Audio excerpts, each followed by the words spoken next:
Before we begin the story, let us know where you're watching from by leaving a comment below. If you enjoy this video, don't forget to like and subscribe. Have a wonderful day. Enjoy the story, everyone. The cold wind of Willow Creek whispered through the cracked windows of a small, aging house on Cedar Lane. Inside, Sarah Bennett moved in quiet routine, clearing dishes, folding clothes, brushing crumbs from the chipped kitchen table. She was only 19, but her movements carried the exhaustion of someone who had lived decades too long under someone else's roof. After losing her parents in a tragic car accident at 16, Sarah had gone to live with her mother's brother, Uncle Thomas, and his wife, Margaret. They never asked her if she wanted to come. She never asked to stay. In exchange for a roof over her head and a bed that creaked every time she turned, Sarah worked. She waited tables 6 days a week at Molly's Diner, the kind of place where coffee came in cracked mugs, and the jukebox never worked. She handed over every dollar she earned to her aunt the moment she stepped through the door each night. Sometimes, Margaret didn't even look up from her shows, just held out her hand without a word. But Sarah never complained, not when she skipped prom to work the night shift, not when she wore the same shoes for 3 winters in a row, not even when her dreams of college became faded sketches tucked beneath her mattress. She held her silence like armor, because silence, at least, couldn't be taken from her. But on a bitter Friday evening in March, the silence was shattered. Thomas stormed into the kitchen, his face pale, lips trembling with sweat and regret. "We're done, Sarah," he muttered, pacing. "I gambled again. I thought I could win it back." Margaret stood behind him like a shadow, arms folded, face sharp. "He owes over 100 grand, Sarah," she said flatly. "They said they'd take the house, everything." Sarah clutched the back of a chair. "What do you mean they?" Margaret's eyes didn't flinch. Ethan Caldwell. That name dropped like thunder. Everyone in Willow Creek knew who Ethan Caldwell was, the billionaire from Chicago who built his fortune in real estate and tech. A man whispered about more than seen, known for 2 things: being impossibly rich and terrifyingly private. Sarah's voice cracked. Why would a man like him care about $100,000? Thomas looked up with something like shame or fear. "Because I borrowed it from him, Sarah, months ago, through one of his private lenders. I thought I could double it. Then I couldn't even pay the interest. And now he wants it back," she asked, already knowing the answer. Margaret's expression hardened. "No, now he wants you." Silence fell so heavily it made the room shrink. "What?" "He made an offer," Thomas choked out. "He'll erase the debt, all of it, if you agree to marry him in 1 week. Sarah stepped back, the chair behind her scraping loudly against the floor, her throat tightened. "You sold me?" Margaret didn't blink. "You'll be taken care of. He's rich. You think waiting tables for nickels will get you anywhere?"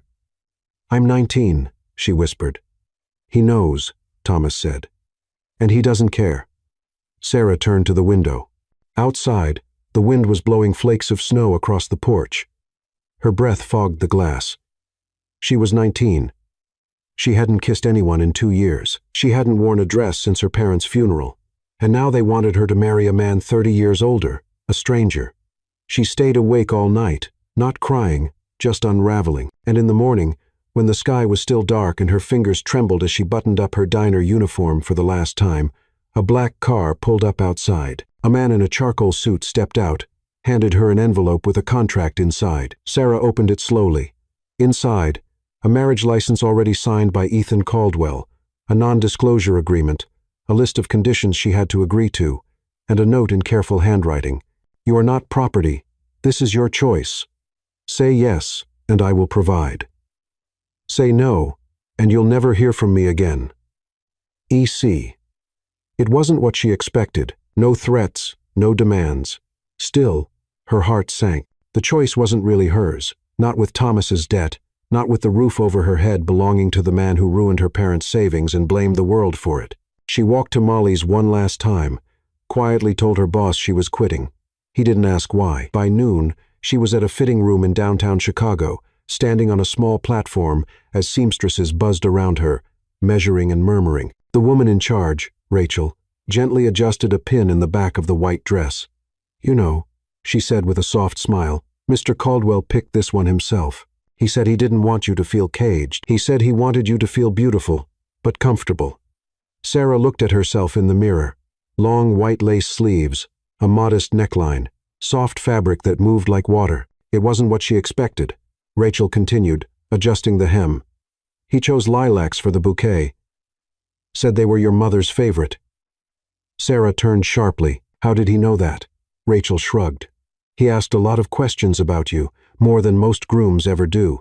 And something trembled inside her, not affection, not relief, just confusion. Why would a billionaire care about flowers, about sleeves and fabric, about what her mother liked? The ceremony was set for 3 days later in a small, private chapel at the edge of the city. No guests, no cameras, just the bride, the groom, and the impossible silence between them. When Ethan Caldwell finally stood before her, dressed in a simple black suit, no ring of gold, no smile of conquest, only tired eyes and a calm voice, Sarah didn't flinch. He held out his hand. She placed hers in his. He didn't squeeze, didn't pull. And when the priest said, "You may kiss the bride," Ethan simply leaned forward and kissed her forehead. Sarah's breath caught. No lips, no claiming, just a gesture of kindness, unexpected, quiet, almost tender. She left the chapel with his last words echoing in her mind. "I made a promise to protect you, not to possess you." Sarah Bennett had walked into that day believing she'd lost control of her life. But as the car pulled away from the chapel, snow falling softly onto the windows, something new stirred in her chest, not freedom, not yet, but maybe a flicker of choice. Ethan Caldwell's penthouse overlooked the city of Chicago like a silent sentinel. From up here, the streets looked like rivers of light, constantly moving, oblivious to the quiet ache inside the man who owned it all. At 49, Ethan had everything most people would envy. His name etched on skyscrapers, his influence reaching across oceans. Yet inside his chest, there was a hollowness that no acquisition could fill. Not anymore. His success hadn't been handed to him. He had clawed his way out of a childhood marked by abandonment, rising from the ashes of foster homes and silent dinners to become one of the wealthiest men in America. But along the way, something had hardened in him. Something that once believed in soft things like family or love. His last relationship had ended in betrayal, not just of the heart, but of trust. After that, Ethan closed the gates of his life like a fortress. No one entered unless absolutely necessary. Business deals, negotiations, those he mastered, but intimacy, vulnerability, he buried them under marble floors and glass towers. So, why agree to marry a 19-year-old stranger? Ethan had asked himself that a dozen times since making the offer. He wasn't sure he had a clear answer. It wasn't lust. Sarah's beauty was undeniable, but his decision came from somewhere deeper, somewhere quieter. Maybe it was the way her story echoed pieces of his own. Loss, struggle, invisibility. Or maybe it was the way she never complained, never begged, never asked for more. Ethan had first learned of Sarah through the financial report of Thomas Bennett's debt. When he saw her name attached to the collateral, something made him pause. Instead of dismissing it as another broken man selling something he didn't own, Ethan became curious. Who was this girl? What he discovered made him stop sleeping properly for weeks. Sarah Bennett, top student until she dropped out to survive. No criminal record, no attention, seeking social media, no signs of rebellion. Just work shift after shift at that diner in Willow Creek. A young woman invisible to the world, surviving in silence. Ethan sent people to observe, not to threaten, just to understand. The reports came back simple. She smiled at customers, took care of old ladies who spilled soup, stayed late to clean when no one asked her to. She had a quiet kind of dignity. That's what stayed with him most. He didn't want a puppet. He didn't want a trophy. He wanted to offer someone what he never had, a place where they were safe. And maybe, in that process, he'd find a version of himself that still believed in softness. In his office, surrounded by glass walls and city noise, Ethan had rewritten the proposal letter over a dozen times. He hated the idea of being the villain in her story. He didn't want her to feel owned, so he added a line. Just one sentence that made his hand tremble. "You are not property. This is your choice." It was all he could offer, and when her acceptance arrived, wordless but signed, he felt something twist inside him, not victory, gratitude, and fear. He didn't know how to hold something as delicate as trust anymore. He only knew how to guard it. When he met her for the first time at the chapel, she was, as he imagined, pale, quiet, unsure. But her eyes were something else, not hollow, not broken. They burned, even through fear. He wanted to reach for her then, not to touch, but to shield. And when he kissed her forehead instead of her lips, it wasn't strategy. It was instinct. Back in his penthouse after the wedding, Ethan didn't sleep. He stood at the edge of his floor-to-ceiling windows, looking out at the city as snow began to fall, dusting the world in quiet. Sarah was somewhere in the guest room he'd prepared. He hadn't followed. He hadn't even knocked. He just let her go. It had taken every ounce of restraint in him to watch her walk away that night, not because he wanted her body, but because he didn't know if she'd ever trust his silence. He'd hired Rachel, the stylist, not for appearances, but because Rachel knew how to make women feel safe in fabric. He asked for lilacs because they reminded him of his mother, not the one who abandoned him, but the foster mother who once planted them outside a cracked window in a run-down home in Kansas. She had called them flowers of grace. He wanted Sarah to feel grace again. Over the next few days, Ethan kept his distance, but he noticed everything. The way she moved through his home, cautious but never defeated. The way she cleaned up after herself without being asked.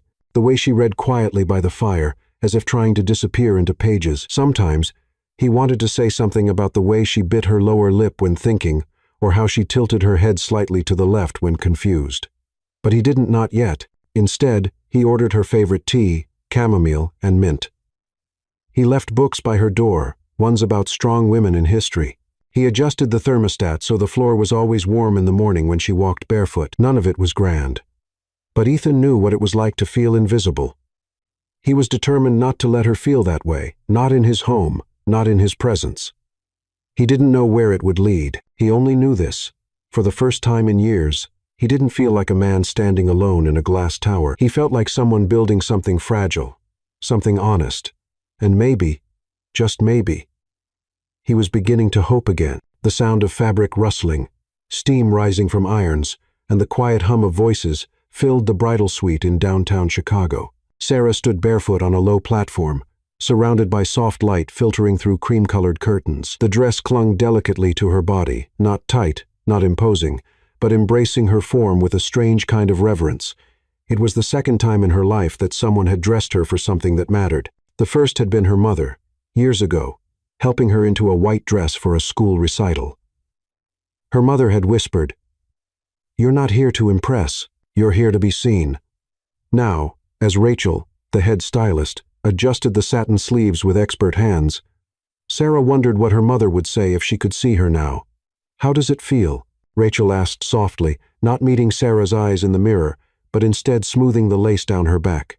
Sarah hesitated. "Like it fits." Rachel glanced up. That's what he wanted, comfort first, elegance second. Sarah's brows drew together. "Ethan said that?" "He did." Rachel smiled, without pity. He was specific. No corsets. Nothing too tight. She should feel like she can breathe, he said. Sarah looked down at her hands resting in her lap. The thought of Ethan choosing softness over spectacle unsettled her. She had imagined a man who would want control, who would want a girl who bowed her head and did not ask questions. But this dress, this space, it felt like neither a trap nor a pedestal. It felt like a preparation, not for possession, but for dignity. The rest of the day was a blur of gentle hands and hushed conversations. Her nails were filed with care, not glamour. Her hair was pinned with lilac blossoms, real ones, fresh and fragrant, not artificial imitations. Someone whispered they had been delivered that morning, specially ordered from a greenhouse in upstate Illinois. Sarah hadn't told anyone that lilacs reminded her of her mother. And yet, Ethan somehow knew. Each time someone mentioned him, they spoke with an odd softness, not fear, not admiration, something in between, as if he were a man made of contradictions, cold steel on the outside, but carrying warm ashes of something once tender. By evening, she sat in a quiet lounge near the dressing room, staring out at the city skyline. The chapel was only hours away. The papers had been signed. The rooms were booked. The silence in her chest was thick. She was going to marry a man she had never kissed, never held, never chosen. A knock at the door interrupted her thoughts. It was Rachel again, carrying a small envelope and a gentle expression. "He asked me to give you this before the ceremony," she said, placing it in Sarah's hand and stepping back with discretion. Inside was a handwritten note. "No vows will be forced. No words will be spoken that aren't yours." If you wish to walk away before you reach the altar, no one will stop you. I promise to protect your choice, even if it isn't me. E.C. Sarah's fingers trembled as she folded the paper. What kind of man gave a girl an escape the night before she was supposed to become his wife? What kind of man expected her to run and still showed up anyway? She wanted to hate him for putting her in this position, for tying his offer to her uncle's mess, for knowing too much and yet doing so little. But what she felt wasn't hate, it was confusion and a creeping curiosity. She rose from the lounge and returned to the dressing room. Rachel helped her step into the final layer, a sheer veil that brushed the small of her back. As the stylists packed up and silence returned, Sarah turned toward the mirror and faced the woman staring back at her. She didn't look like a prisoner. She didn't look like a sacrifice. She looked like someone stepping into something unknown, carrying both fear and fire. The car that picked her up wasn't a limousine, but a Blacktown car, quiet, elegant. The driver greeted her with a soft nod and opened the door without a word. Inside, the air smelled of lilac and something woodsy cedar, maybe. A small glass of water sat in a holder, chilled but untouched. She stared out the window the entire ride, watching the snow begin to fall again. It didn't stick it was too light, too early in the season, but it painted the world with a soft urgency. Her thoughts drifted again to Ethan Caldwell, the man who hadn't met her yet, but had chosen a dress that let her breathe, flowers that whispered of her childhood, and words that gave her the option to leave. Was this all manipulation or mercy? At the chapel, she was escorted through a side entrance, no flashing cameras, no crowd, just the smell of candles and fresh pine, the polished wood pews glistening in amber light. The ceremony room was small, intimate. There were only 2 chairs on each side, one occupied by a legal witness, the other by a woman who might have been Ethan's assistant. Then he appeared tall, composed, dressed in classic black and white, no bow tie, no smile, just calm eyes and steady hands. Their eyes met for the first time in full light. He didn't look away, and neither did she. There was something human in his stillness, not cold, just restrained, as if every word he didn't say sat quietly behind his gaze. As the officiant spoke, Sarah stood still, not frozen, just waiting. She half expected her knees to give, for her voice to falter when the vows were spoken, but they didn't. When it came time for him to speak, Ethan simply said, "I promise to protect you. I promise to respect your silences and your words, and I promise never to touch you unless you choose to be touched." The room was silent, not even the candles flickered, and when the time came to seal it all with a kiss, he didn't lean toward her lips. He pressed his lips gently against her forehead, warm, still, respectful. Sarah blinked slowly, stunned by the simple gesture. It was the first time in months that she hadn't felt taken. It was the first time in years she'd felt seen. As they exited the chapel, the city lights reflecting off the snow and the car waiting to carry them into something unknown, Sarah turned to glance at him beside her. Ethan didn't speak. He only opened the door, waited for her to step in, and sat beside her without assumption, no touch, no demand, only presence. And for the first time, Sarah felt a crack in her certainty, because this wasn't how she expected to feel at the edge of something irreversible. And what would happen if she let herself believe that maybe, just maybe, he wasn't the enemy? The soft hum of the city faded behind them as the car slid through the night, carrying them toward the unknown. Sarah sat beside Ethan in silence, her hands clasped in her lap, veil slightly askew, heart still caught in the echo of a gesture she hadn't expected. His kiss on her forehead not possessive, not ceremonial, just real. He didn't look at her often during the ride, but when he did, his gaze was steady, not probing, just present. It was the kind of attention that asked nothing in return, and yet, somehow, it made her breath catch in her throat. When they reached the building, she assumed it would be a mansion, a cold, hollow display of power. But instead, the elevator took them to the top floor of a high-rise with floor-to-ceiling windows and warm wooden floors. It wasn't gold and crystal.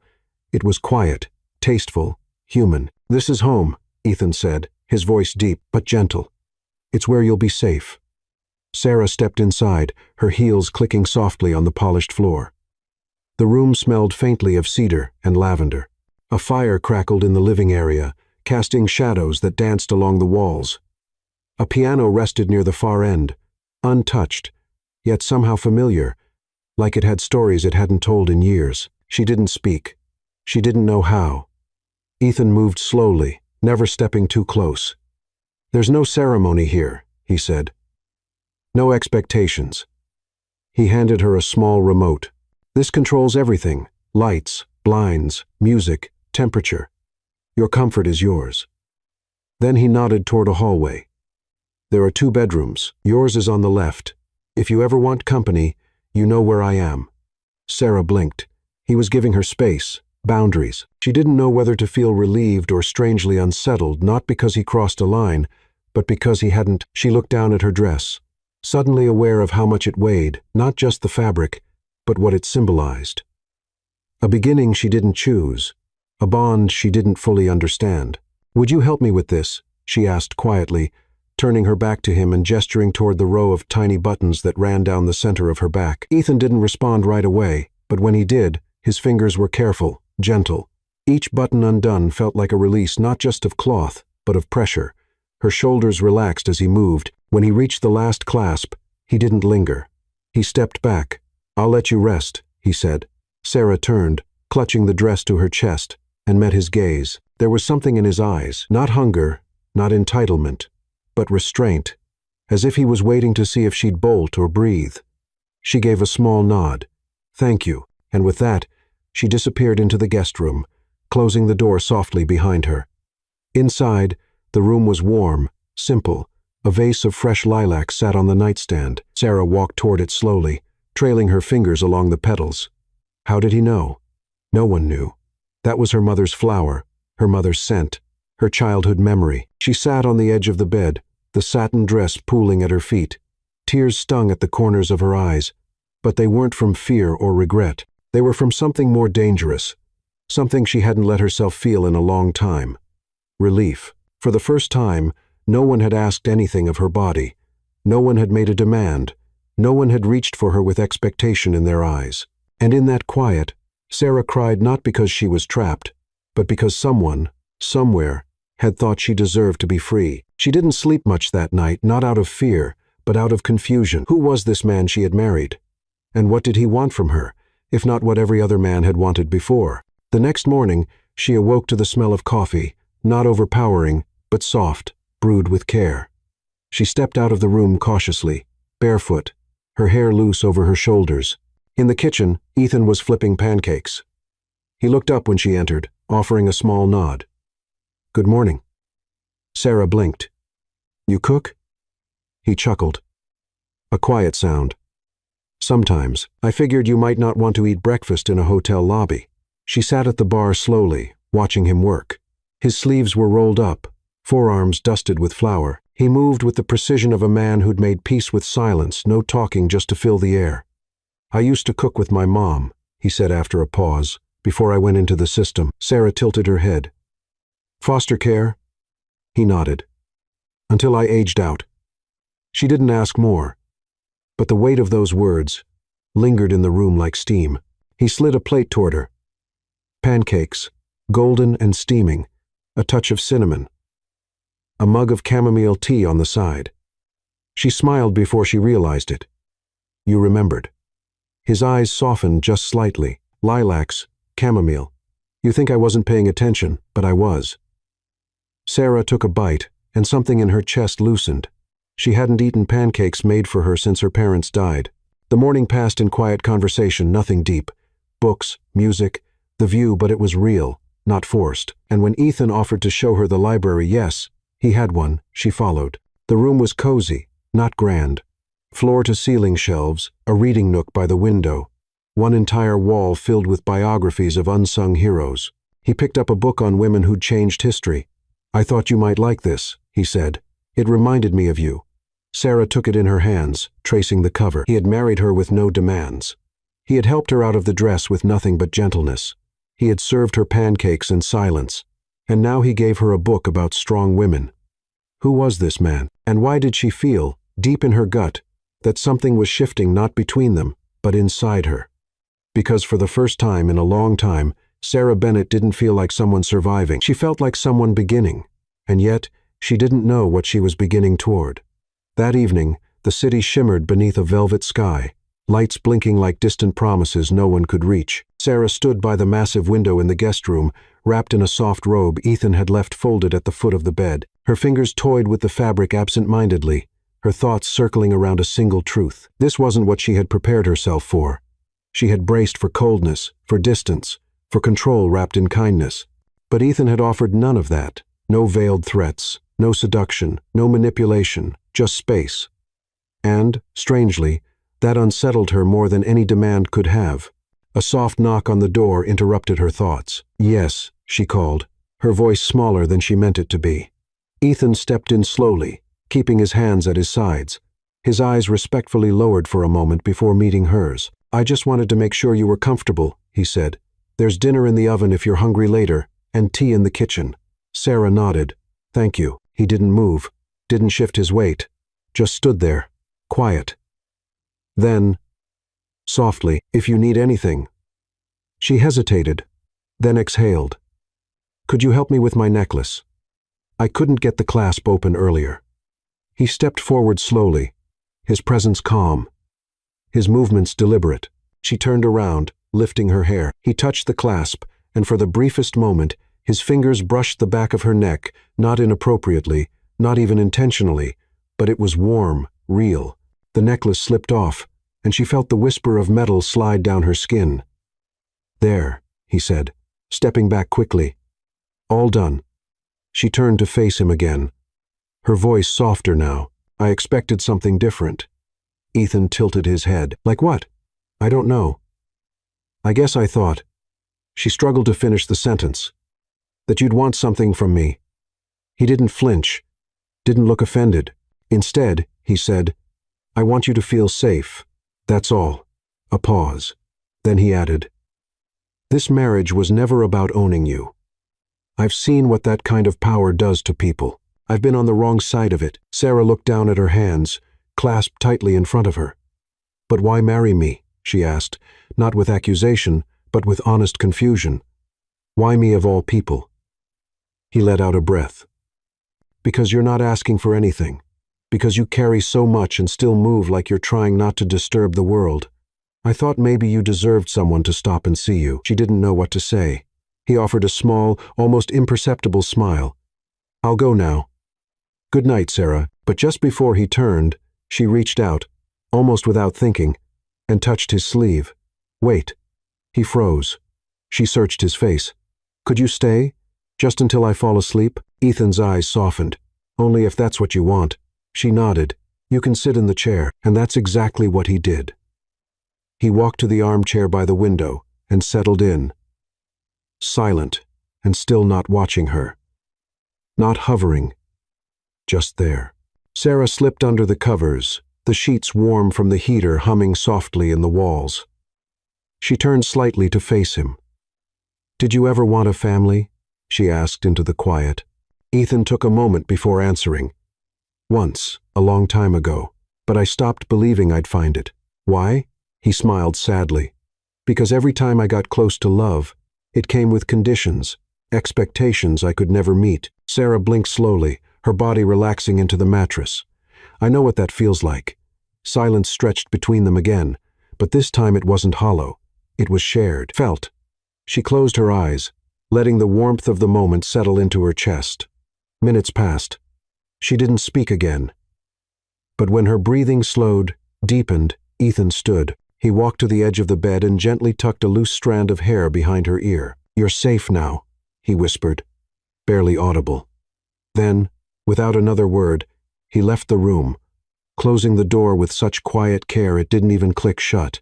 Sarah didn't see him go, but she felt his absence as something that didn't wound, but protected. And for the first time in years, she fell asleep with her heart unclenched. No fear, no shame, only one lingering question that hummed in her chest like a secret waiting to be spoken. What kind of man loves like this and asks for nothing in return? The days after the wedding slipped by in quiet rhythm, like snowflakes melting on warm skin, soft, slow, almost unnoticeable. Sarah found herself waking each morning in a bed that no longer felt foreign, to a silence that no longer felt empty. Ethan kept his promise.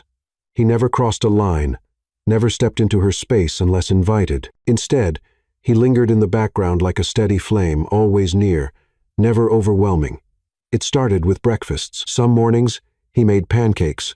Others, omelets. One day, she woke to the smell of cinnamon and found a plate of French toast waiting by the kitchen window, beside a folded napkin and a fresh cup of chamomile tea. He never sat with her unless she asked, but one morning, she did. "Would you like to join me?" she said, barely above a whisper, her fingers wrapped around the mug. Ethan glanced up from the paper, surprised. "If you don't mind," and so it began.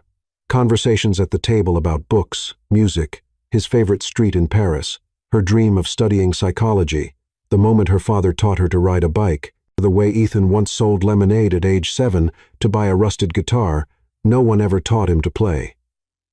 It wasn't instant closeness. It was gradual, gentle, like sun warming frozen soil. Ethan had a way of listening that made silence feel sacred. He didn't interrupt, didn't rush to respond. He let her speak or not speak, and never seemed to need more than what she offered. And Sarah, for the first time in her life, felt heard. One evening, they found themselves in the library. The snow tapped softly at the windows, and the fire cast dancing gold across the floor. Sarah sat curled on the couch with a blanket around her shoulders, a novel open in her lap. Ethan entered, holding 2 mugs of tea. "I don't know how you always know exactly when I need this," she teased gently. He smiled, handing it to her. Just good timing. She watched him settle into the chair across from her, a rare ease in his shoulders. "Did you always like books?" Ethan nodded. Books were safer than people. Sarah tilted her head. "What do you mean?" He stared into the fire for a moment. "When I was a kid, I lived in 10 foster homes by the time I turned 12. Every time I got close to someone, I was moved again. But books stayed. I could open them and disappear into a world where no one sent you away." Sarah swallowed hard, her fingers tightening around her mug. I'm sorry." He met her gaze. "Don't be. It taught me how to notice quiet things." She blinked. "Like what?" "Like how you breathe deeper when you talk about your parents. How you always glance at the door before you laugh, like you're afraid someone might shut it on you." Her breath caught. It wasn't intrusive. It was intimate. A kind of seeing that felt like being known. They sat in silence after that, sipping tea, the snow falling heavier outside. Somewhere in the distance, a wind chime rang softly on the balcony. Another night, Sarah wandered into the kitchen and found him cooking. He was barefoot, in a dark t-shirt and pajama pants, humming something barely audible under his breath. "Is that Sinatra?" she asked, amused. He turned, sheepish, caught. She leaned against the counter. "What are you making?" "Something simple. You want to help?" She nodded. They moved side by side, chopping, stirring, laughing when the sauce boiled over. Her fingers brushed his once as they reached for the same spoon. And this time, neither of them pulled away too quickly. That night, they ate at the kitchen island, bare feet touching under the stools. The food wasn't perfect, but the moment was, and it kept happening. Little things, a shared laugh, a story exchanged, a glance that lingered just a moment too long. Once, she caught him watching her as she read, his face soft, unreadable. "What?" she asked. He shook his head. "You just look peaceful when you read." Sarah smiled faintly. "That's because I am." "Another evening," he asked. "What would you be doing right now if you weren't here?" She thought for a moment, probably still working at the diner, saving for community college, trying to get out. And now, she looked at him. "Now, I'm still figuring that out." And he didn't rush her to decide. He simply nodded. "I hope you take your time." Slowly, something inside her shifted. Ethan stopped feeling like a stranger, and Sarah stopped feeling like someone who had been bought. She was beginning to feel chosen. One night, as the snowstorm raged outside, the power flickered and went out. The whole penthouse dimmed into candlelight. Sarah lit a few from the cabinet and found Ethan sitting on the floor beside the fire, legs stretched out, a glass of wine in his hand. She joined him, wrapped in a blanket, shoulder to shoulder. They talked for hours about childhood dreams, about things they feared, about the quiet ache of wanting to be someone's safe place and not knowing how. "I think I stopped believing in love a long time ago," Sarah said softly. Ethan was quiet for a long moment. "Me too." And yet, there they were, sitting in the dark, sharing light neither one of them had expected to find. And somewhere between the silence and the snow, between the tea and the stories, between the glances and the unspoken warmth, something unnameable began to bloom, something gentle, something dangerous, because maybe, just maybe, this wasn't survival anymore. Maybe it was the start of something neither of them dared to call love. Not yet. But it was coming, and they both felt it. The snow hadn't stopped in 2 days. Chicago lay beneath a white hush, and everything seemed slower, softer, quieter. Inside the penthouse, the world felt even more distant, like they were sealed inside something suspended between time and breath. Sarah stood at the window, watching snowflakes swirl through the air like feathers lost in a storm. Her fingers held a steaming cup, the scent of chamomile curling into the space around her like memory. Behind her, Ethan was setting the table, 2 plates, 2 wine glasses, and a candle already flickering. He'd done this every night that week, never once asking, never once expecting, but always inviting. Tonight was different, not because of what he did, but because of how she felt. Something inside her had shifted, not like a door opening, but like light, slowly filling a room that had lived too long in dusk. After dinner, they sat on the floor near the fire again. Sarah's laughter rang out as Ethan recounted the time he accidentally wore mismatched shoes to a board meeting and didn't notice until the CEO of a rival company pointed it out with a smirk. "I wore those damn shoes for 3 hours," he said, chuckling, "and I didn't care until I saw the photos later." She shook her head, smiling. "You always look so put together. It's hard to imagine you off balance." Ethan looked at her then, his expression softening. "That's because you haven't seen me with you." The fire crackled. The silence that followed wasn't awkward. It was heavy with meaning. Sarah looked down at her hands, then back up. Her voice came quiet. "Do you know how many people have wanted something from me?" He didn't answer.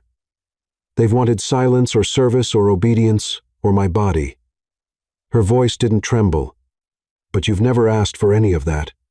He didn't interrupt. She leaned closer, just slightly, her eyes searching his face. "You've never tried to take anything, but somehow you've given me everything I didn't know I needed." He inhaled slowly, as if bracing for something he didn't dare hope for. Sarah reached for his hand, not trembling, not hesitant. "I trust you, Ethan," she said. He blinked, visibly moved. "You don't have to say anything." She added quickly, "I'm not expecting a declaration. I just wanted you to know." He nodded, his voice low. "Sarah, I've been waiting for you to feel safe. That's all I've wanted." Her thumb brushed over his knuckles. "I do." The moment stretched between them, warm, fragile, electric. Sarah leaned in first, not out of duty, not out of pressure, but because something inside her knew. This was the moment when her past stopped defining her. Their lips met softly, reverently. It wasn't hunger. It wasn't conquest. It was connection, the kind that didn't just touch skin, but rewrote something deeper. He paused, pulling back ever so slightly, eyes searching hers. "Are you sure?" he whispered. She smiled, tears stinging the edges of her vision. "I've never been more sure of anything." He kissed her again, slower this time. And when he lifted her into his arms and carried her to his room, no longer guest, but shared space, it wasn't ceremony. It was surrender, not of power, but of fear. The room was dim, the sheets cool against her skin, the only sound their shared breath. He undressed her as if memorizing a sacred text, never rushing, never assuming. And when she trembled, it wasn't from fear, but from the enormity of being wanted not for what she could offer, but for who she was. He kissed the scar beneath her collarbone that she never told anyone about. He held her, as if his arms had always been meant to carry that weight. Their bodies moved together not like strangers, but like two people rediscovering what tenderness felt like after too long without it. And when it was over and their heartbeats slowed in sync, Ethan didn't speak. He only held her closer, pressing his forehead to hers. Sarah whispered into the quiet, "I was afraid I wouldn't feel anything." And now, she paused, her voice a breath. "Now I feel everything." Ethan exhaled, as if those words healed something in him too. They lay there in the dark, limbs tangled, silence settling like snow over rooftops. Outside, the storm softened. Inside, something far more dangerous began to bloom, something permanent. But Sarah didn't try to name it. Not yet. She only held on tighter, knowing, deep in her chest, this was no longer survival. This was choosing. The morning after was different, but not in the way Sarah had feared. There was no awkwardness, no shift in tone, no ownership in Ethan's eyes, just a quiet tenderness that lingered like sunlight warming bare skin after a long winter. When she woke, his side of the bed was empty, but a soft note rested on the pillow. "Breakfast is waiting. No rush. E." She smiled, pulling the sheet around her as she sat up. Her body ached in ways that reminded her she had surrendered completely. But her spirit felt stronger than it ever had. She wasn't broken. She wasn't used. She was loved, and, more importantly, she had chosen to be. Downstairs, the table was already set. Warm toast, eggs, and strawberries cut into heart shapes that made her laugh. Beside her plate sat a small leather-bound book, The Art of Letting Go. Inside, a bookmark rested on the first chapter, Love Built on Fear is Not Love at All. She turned the page slowly, her fingers brushing the soft paper. "Morning." Ethan's voice came from behind her, gentle and low. She turned. He was barefoot, hair slightly tousled, holding 2 mugs of tea. "Chamomile," he said, "and coffee, just in case." She took the tea, her fingers grazing his, and for a long moment, they just stood there, close, grounded in something real. "Did you sleep well?" he asked. She nodded. "Better than I have in years." They ate slowly, without rush, without pretense. And when the dishes were cleared, Ethan gestured toward the elevator. "I want to show you something." She followed. Curiosity piqued. He led her to the rooftop. The sky above was pale blue, streaked with early sunlight. Snow blanketed the garden in quiet beauty, untouched except for the path he had already cleared. There was a small bench beneath an awning, a blanket folded over it. He offered it to her and sat beside her, their breath visible in the cold. "This was the first thing I built when I bought the place," he said, looking out over the skyline. "Not the view, not the wine cellar, this." Sarah glanced around, puzzled. "Why?" "Because I wanted a place where I could sit and remember I was still human." She smiled faintly. "You never seemed like someone who forgot." He chuckled, shaking his head. "I did for a while, until you." She looked at him, heart tugging. "I don't want to be someone you need to rescue," she said. He met her eyes, serious now. "And I don't want to be someone who cages you." There was silence. Then he reached into his coat and pulled out a folder. "What's this?" "A proposal," he said. "But not the kind you're thinking." Inside were documents, college applications, psychology programs, grant options, blank forms waiting for her name. "I looked into some schools," he said quietly. "In case you still want to study." Sarah stared at the papers. "You did this for me?" He nodded. "Not because you owe me anything, but because you deserve to build your own future on your terms." Her eyes filled. "No one's ever asked me what I wanted." "Well," he said, voice low, "what do you want, Sarah?" She couldn't answer. Not yet. The question was too big, too beautiful. But her silence wasn't hesitation. It was awe. In the weeks that followed, their bond only deepened. They danced barefoot in the living room when no music played. They argued over books, laughed over burnt dinners, and shared quiet Sunday mornings in pajamas, reading on opposite ends of the same couch, her legs across his lap, his hand resting on her ankle without needing more. Ethan never tried to change her, and Sarah never tried to shrink herself to fit his life. They moved together not as master and wife, not as debt and repayment, but as equals, as partners. One evening, Sarah stood by the piano while Ethan played a slow, uncertain melody. He didn't know she was watching until she laughed gently. "You said you never learned." He grinned, lied. "Why?" "I wanted to see if you'd stay long enough to find out." She crossed the room and leaned on the piano. "I'm not going anywhere." Their eyes met, and neither one of them blinked. Later that night, as they lay in bed, her head on his chest, his fingers tracing idle circles on her shoulder, Sarah whispered into the quiet, "I thought I was marrying a man who wanted to own me." Ethan's hand stilled. "But I fell in love with a man who let me be free." He kissed the top of her head. "I never wanted a wife," he murmured. "I wanted a witness, someone who could see me and stay." She pressed closer. "Then I guess we both got what we didn't know we needed." Outside, snowflakes fell again, gently brushing the window like blessings. And inside, in the stillness of breath and truth and slow becoming, love took root, not as a fairy tale, but as something real, something chosen. And yet, even then, neither of them could have imagined what the next chapter would bring. The first signs came quietly, easily mistaken for the toll of winter. Sarah felt more tired than usual. Her appetite, usually steady and balanced, became unpredictable. Certain smells, cinnamon, eggs, even Ethan's cologne turned her stomach without warning. At first, she said nothing. She thought it might be the stress of adjusting to a new life or the lingering tension of years lived in survival mode. She told herself it would pass, but it didn't. One afternoon, while Ethan was away in a meeting, Sarah found herself curled on the couch under 2 blankets, her skin clammy and breath shallow. Rachel, now more of a friend than a stylist, had stopped by to deliver fabric samples for a charity event. She took one look at Sarah's pale face and narrowed her eyes. "When was your last cycle?" she asked softly. Sarah blinked. "I don't remember." Rachel didn't push. She simply placed a small pharmacy bag on the counter before leaving, her hand brushing Sarah's arm with knowing warmth. Inside, 2 pregnancy tests. Sarah stared at them for an hour before finally walking to the bathroom, hands trembling. She sat on the edge of the tub, holding her breath as the minutes ticked by. 1 line, then a second, and a 3rd test, and a 4th, all positive. Tears welled in her eyes, not from fear, not even from joy, from the sheer impossible fact of it. She was pregnant with Ethan's child. And suddenly, everything shifted. She didn't tell him immediately, not out of doubt, but because she needed a moment to breathe, a moment to feel the weight of it alone. That night, she cooked dinner, something simple, warm, familiar. Ethan noticed her silence but didn't press.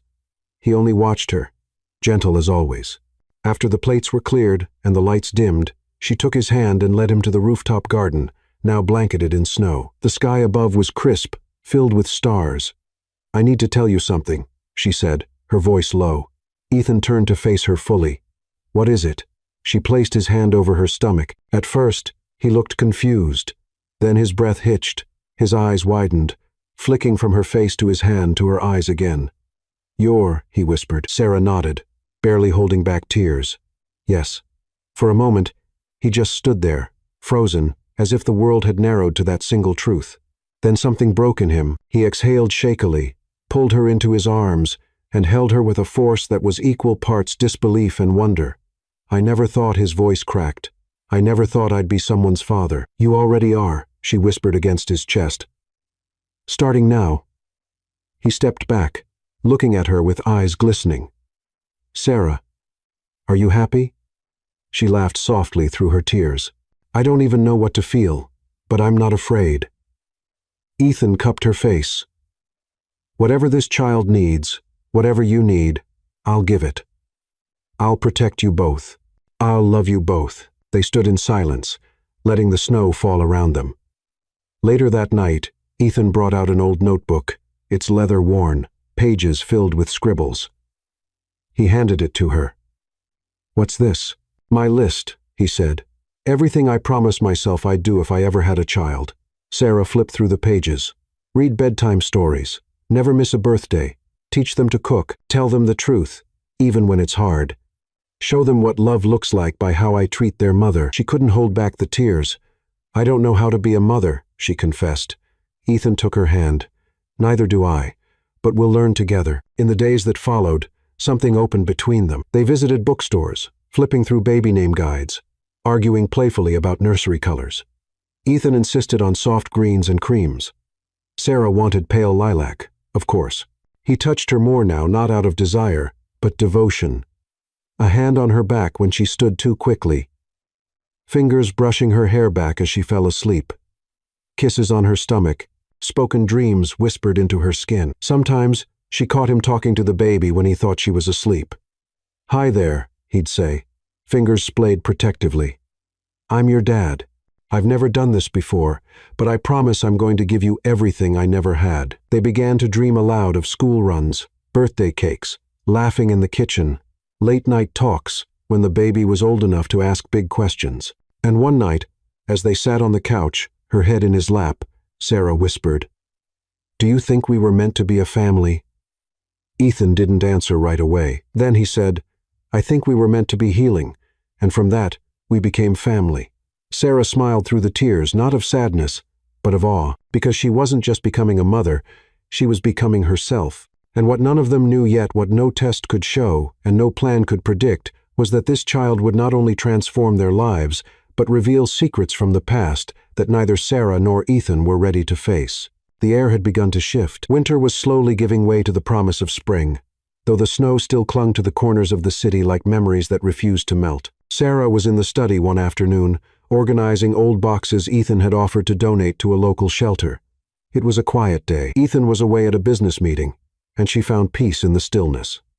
As she reached for a dusty carton labeled Bennett Family, something inside her paused her last name, her past. She hadn't spoken to her aunt and uncle in months, not out of revenge, just silence. She had forgiven Thomas, at least in pieces, but she hadn't known how to revisit that version of herself, the version that wore pain like a second skin. The box wasn't from them. It was from a storage unit in Willow Creek, now closed. Ethan had quietly paid off the debts and transferred everything into their care without telling her. Inside were faded photo albums, a few trinkets, and a worn envelope sealed in wax. Her mother's handwriting stopped her heart. To Sarah, for when she is ready. With trembling fingers, she broke the seal. There were several folded letters inside, neatly tied with blue ribbon. The first bore her father's name. My dearest Sarah, if you're reading this, it means life took a turn we never wanted, but perhaps, in some strange way, you found your way back to us. We tried to protect you, sweetheart. You were never meant to carry the weight you did. Your Uncle Thomas, we loved him, but he got lost. He was being threatened by people bigger than we could handle. The money, the lies, we tried to clean it up before it reached you. The accident that took us, it wasn't just a crash. We were going to confront someone that night. We wanted to save your future. Please, don't hate him. He was a good man once, and sometimes good people break under pressure. All we ever wanted was for you to be free, to be loved the way you deserved. If you ever find someone who gives you that, don't run. Let yourself be loved. We'll always be with you. Love, Dad. The second letter was shorter, from her mother. My little bird, you were always brave, even when the world wasn't kind. I know you're probably scared, and I know this letter can't undo the hurt, but I want you to know something. You were born from love, not chaos, not debt, not desperation, and I believe, deep in my bones, that you'll find someone who sees you, someone who will stand in the fire for you. Let that kind of love in. Let it change you. You were never meant to survive. You were meant to bloom. Always, Mom. Sarah didn't realize she was crying until the words blurred on the page. She clutched the letters to her chest, knees pulled to her chest, rocking slowly as wave after wave of release poured through her. All this time, she had carried guilt for things she never caused, wounds that weren't hers to bear, silences she had mistaken for punishment. Ethan found her there an hour later, the sun dipping low outside the window. He knelt beside her, wordless, and gently pried the letters from her hands to read them silently. When he finished, he looked at her with a depth of tenderness she had never seen. I wish they could see you now, he whispered. She laughed through the tears. Maybe they do. He held her as she wept, not just for the loss, but for the release. And the next day, without announcement or fanfare, Sarah asked to visit her aunt's home. Margaret opened the door slowly, thinner now, older than Sarah remembered. The house smelled the same lavender soap and coffee, but the energy had shifted. I didn't think I'd ever see you again, Margaret said. I didn't come to reopen wounds, Sarah replied gently, just to close a few. They sat at the kitchen table, the same one where Sarah had once counted tips, where her dreams had sat folded beneath bills and silence. Margaret poured tea, her hands trembling. He died 2 weeks ago, she said quietly. Sarah blinked. Thomas? Margaret nodded. His heart. He didn't tell me how bad it was. Just went to sleep and never woke up. Sarah exhaled slowly. She felt no rage, only sadness, a kind of grief that didn't demand attention, but simply settled. I found letters, she said after a while. From my parents. Margaret wiped her eyes. He kept those, always said they belonged to you. Sarah reached across the table, placing her hand over the older woman's. I forgive you, she said softly. Both of you. Margaret broke. The sobs that followed weren't loud, they were tired, emptying centuries of shame and regret released in the space of one touch. They talked until the sky turned dark. When Sarah returned home, Ethan met her at the door and pulled her into his arms. How do you feel? He asked. Light, she said. Like I finally made space for the new. He placed a hand over her growing belly. Then we're ready. Sarah leaned into his chest, closing her eyes. She had walked through fire, but now, finally, she was ready for life. And just beneath her ribs, something fluttered a first kick, a new beginning, a promise of what was yet to come. The snow returned the day Sarah went into labor, not the soft, dreamy flakes of early winter, but a thick white curtain that blanketed the streets and silenced the city. Ethan had been on the phone with a board member when he heard her call his name from upstairs, sharp, breathless, urgent. He was running before he realized it. She stood in the doorway of their bedroom, hands on the small of her back, eyes wide. "It's time," she whispered, pain tightening her features. Ethan didn't panic. He'd prepared. The bag was ready, the route to the hospital mapped out, even a backup driver on standby in case the storm worsened. But nothing could have prepared him for the sound of her breathing in the car, sharp, rhythmic, desperate, or the way her fingers dug into his hand with every contraction, or the moment she turned to him between waves of pain and said, "Don't let go." "I won't," he promised, and he didn't. The hospital room was warm and bright, but to Ethan, it felt like standing on the edge of something holy. Nurses moved around them with quiet urgency. Machines beeped. The world blurred into the steady rhythm of Sarah's breath and the tightening of her grip. Time lost meaning. 3 hours, 6, 11. The pain etched itself into Sarah's face, but she didn't break. She clenched her jaw, whispered through tears, cursed under her breath, and kept going.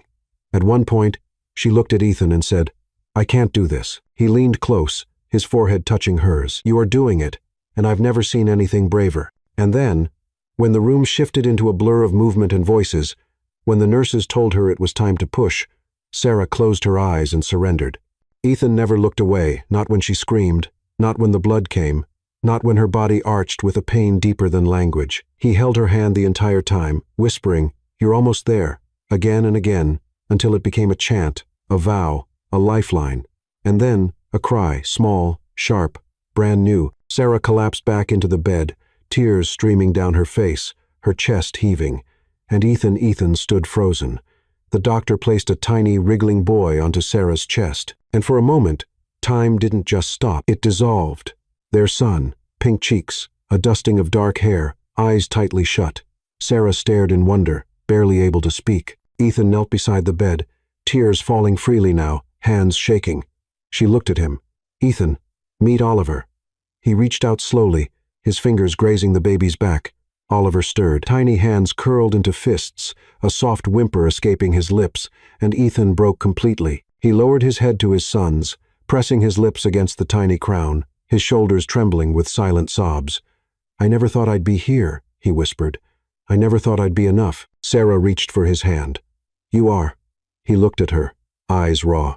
"How can I thank you for this?" She smiled through tears. "Just love him every day. That's all he'll ever need." They stayed like that for hours, no calls, no visitors, just the three of them, wrapped in warmth, in tears, in the quiet miracle of becoming something new. Later, as snow fell beyond the hospital window, Ethan stood at the glass with Oliver nestled in his arms. Sarah watched from the bed, drowsy but alert. He rocked slowly, whispering things she couldn't hear. "What are you telling him?" she asked. Ethan turned, his expression open, full of something new, something unshakable. "I'm telling him he was born from choice," he said. "Not obligation, not chance, but two people who chose each other and now choose him." Sarah wiped her tears. "I'm telling him," Ethan continued, looking down at the tiny face pressed to his chest, "that he will never wonder if he's loved not for a second." They brought Oliver home 2 days later, bundled in a cream-colored blanket, his face half hidden beneath a soft hat. The penthouse felt different, not larger, not quieter, just fuller. Sarah stood in the nursery Ethan had built himself. Painted walls in soft sage, shelves filled with books and plush animals, a rocking chair beside the window. She placed Oliver gently into the crib, brushing her fingers over his tiny cheek. Ethan stood behind her, arms wrapping around her waist, chin resting on her shoulder. "He's perfect," she whispered. "He has your courage," Ethan said, "and your eyes." Sarah turned to face him. "And he has your heart." Ethan smiled, his eyes still misted. "Then he's already the luckiest boy alive." They stayed there until Oliver drifted off to sleep, the hush of the city below like a lullaby. And for the first time since she was a child, Sarah felt it not safety, not comfort, but home. Because home, she now knew, wasn't a place. It was people. It was Ethan. It was Oliver. It was love. And as she turned off the light and let Ethan lead her back to bed, she whispered to herself, "This is what they meant. This is what they were trying to protect me for." The house on the outskirts of Chicago was nothing like the penthouse they once called home. It had a porch that creaked when you stepped on the second board, a kitchen that always smelled like cinnamon and coffee, walls covered in framed drawings done with crayon and glitter glue. There was a swing set in the backyard, weathered, sun-warmed, scattered with toys and memories and laughter. Endless, uncontainable, innocent laughter. Sarah stood barefoot in the kitchen, holding a baby on one hip while flipping pancakes with the other.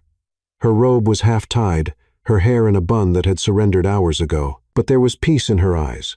Oliver, now 5, raced through the hallway with a toy cape flying behind him, shouting something about space pirates and invisible treasure. Ethan appeared seconds later, wearing pajama pants and mismatched socks, chasing their son with a grin so wide it made Sarah pause just to watch him. This was their life now. Not perfect, but perfectly theirs. Ethan still ran his company, but he no longer let it run him. He worked from home most days, never missing a school play, a pediatric appointment, or a chance to kiss his wife's shoulder while she stirred soup. Sarah had gone back to school after Oliver was born, slowly, carefully, one class at a time. Now, she was a part-time counselor at a local youth center, working with girls who reminded her of who she used to be, girls who needed someone to look them in the eye and say, "You matter. You're more than your circumstances." Some days were chaotic, some were exhausting, but all of them, every single one, were built on choice. Every morning, Ethan chose to kiss her before checking his phone. Every evening, Sarah chose to listen, to hold his hand even when they were too tired for words. And every night, as their children slept, because yes, there was a second now, a wide-eyed little girl named Lily, who had Ethan wrapped around her tiny finger, they chose to say thank you, even in silence. One autumn afternoon, Oliver climbed onto Ethan's lap, his face serious. "Daddy," he said, "do people ever stop loving each other?" Ethan paused, brushing a strand of hair from his son's forehead. "Sometimes," he said gently, "when people forget to choose each other." Oliver tilted his head. "But you and Mommy never will, right?" Ethan smiled. "Never. Why?" "Because every day," Ethan said, glancing at Sarah across the room, "I wake up and choose her all over again." Sarah turned at that exact moment, as if she had heard every word, and smiled, not the kind of smile worn for show, but the kind that said, "I know exactly who I am, and I know exactly where I belong." Later that night, when the house was quiet and the children finally asleep, they stood on the porch beneath the sky, scattered with stars. Ethan wrapped his arms around her from behind, pulling her close. "Do you remember the first night?" he whispered. She laughed softly. "Which part? The awkward silence? The lilacs? You running out of the room like you were afraid I'd combust?" He chuckled. "All of it." She turned to face him. "We were strangers. Now we're everything," he said. Sarah rested her head against his chest, listening to the heartbeat that had once felt so far away. They stood like that for a long time, no urgency, no fear, just love. Quiet, real, resilient. Not built in a single moment, but in thousands, thousands of tiny, sacred moments. A forehead kiss instead of a claim, a pancake on a cold morning, a chair pulled closer during silence, a whispered "I trust you." And maybe that was what love truly was, not fireworks, but presence, not perfection, but choice. Over and over and over again. They didn't fall in love all at once. They built it through silences, through choices, through days that asked for patience and nights that asked for presence. What began as an agreement became a devotion, not loud, not perfect, but real. And perhaps, in the end, that's what love truly is, the quiet decision to stay. And because sometimes the greatest kind of love is simply the one that shows up,